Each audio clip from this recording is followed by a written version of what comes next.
All right, welcome to the explainer. In machine learning, there's this idea that more data is always better. But what if the secret to building smarter, faster models isn't about adding more, but about strategically taking stuff away? Today, we are diving deep into feature selection. It's the art of finding the real signal in all that noise.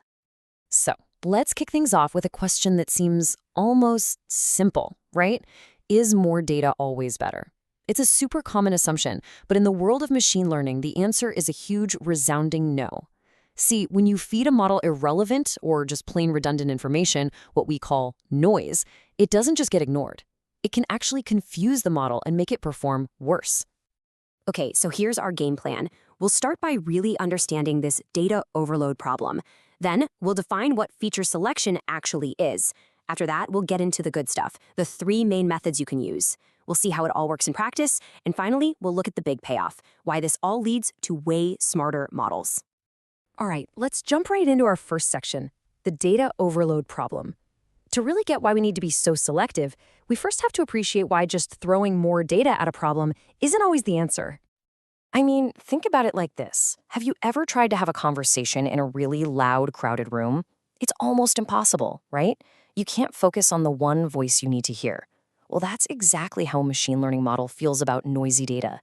That extra junk doesn't help. It just gets in the way, slowing things down and making the model less accurate. Okay, so if drowning in data is the problem, what's the life raft? Well, that brings us right to the heart of today's topic, feature selection. This is our solution to all that data clutter. And here it is in a nutshell. Feature selection is all about sifting through all your input variables, your features, and picking out the ones that actually matter for making a prediction. By getting rid of the clutter, we end up with models that are not only more accurate, but also way faster and easier for us humans to understand. And let me tell you, the payoff here is huge. This isn't just about tidying up for the sake of it.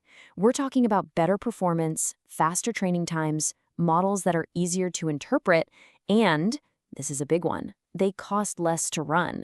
It's a win-win-win all around. Okay, so we get what it is and why we need it. Now for the fun part. How do we actually do it? Turns out there are three main ways to tackle this, each with its own vibe. First up, we have filter methods. Honestly, the best way to think about these is like a quick pre-screening of your data. They use some simple statistical tests to give each feature a score, and then they filter out the ones that don't make the cut, all before you even think about training a model. The big selling point here, speed. I mean, they are crazy fast. And because they don't care which machine learning model you're going to use later, they're what we call model agnostic. They're perfect as a first step, especially when you're dealing with massive data sets. So what kind of tools are we talking about here? Well, you've got things like correlation analysis. That's a fancy way of saying we find features that are basically clones of each other, telling the same story, and we just keep one. Others, like the chi-square test or ANOVA, are great for figuring out how relevant a feature is to the thing you're trying to predict. All right, next on our list, wrapper methods. Now, these are a whole different beast. They're way more thorough. They essentially wrap around a machine learning model and use it to test drive different combinations of features, looking for the absolute best performing team. And the trade-off here is pretty obvious, right? On one hand, you get incredible accuracy, because this method understands how features work together. But the flip side, it's slow, and it can be really, really demanding on your computer. It takes a lot of power. A really popular one you'll see all the time is called recursive feature elimination, or RFE for short. It's this cool, iterative process. You build a model, find the weakest link, the least important feature, and kick it out. Then you do it all over again until you're left with the best of the best. Okay, last but definitely not least, we've got embedded methods. This is where things get really efficient because the feature selection is baked right into the model training process itself. The model learns which features matter at the same time it's learning how to make predictions. And honestly, for a lot of real-world problems, this is the sweet spot. You get this amazing balance of speed and accuracy. They're smarter than filter methods, but way faster than wrapper methods, which makes them a go-to choice for a ton of projects.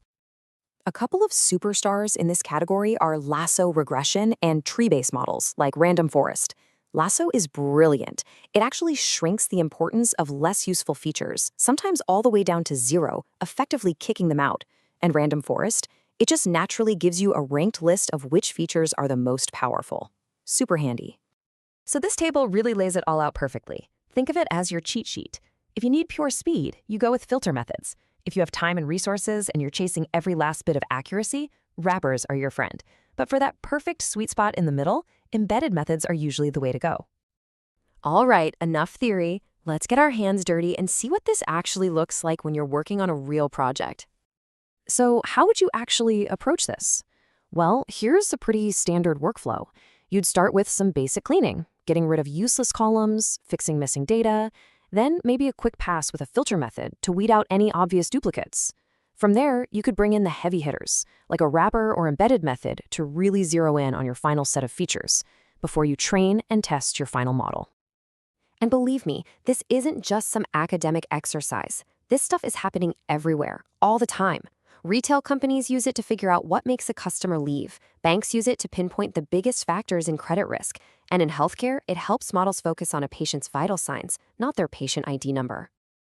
Okay, so let's wrap this up and really hammer home the big takeaway from all of this. What's the real payoff?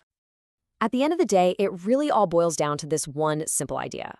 A model's intelligence doesn't come from how much data you throw at it. It comes from the quality of that data. Smart feature selection is what leads to truly smart models, the ones that are more accurate, faster, and just plain better. So I'm going to leave you with this final thought to chew on for your own work. Remember, your model is only as good as the features you feed it. The path to a better model isn't always about adding more. Sometimes it's about having the wisdom to remove what isn't helping. What noise are you ready to cut? Thanks so much for tuning in.